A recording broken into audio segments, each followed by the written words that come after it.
Hi, this is Mitchell with BrainWire.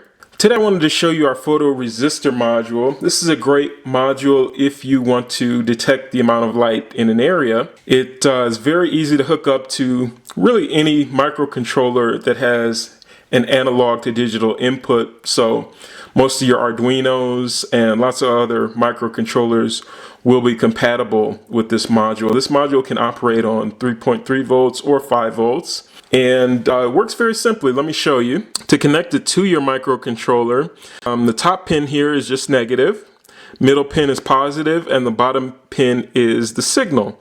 So you'll just connect the analog to digital input of your microcontroller to that signal line, and you'll get a digital representation of how much light is hitting the surface of the resistor here.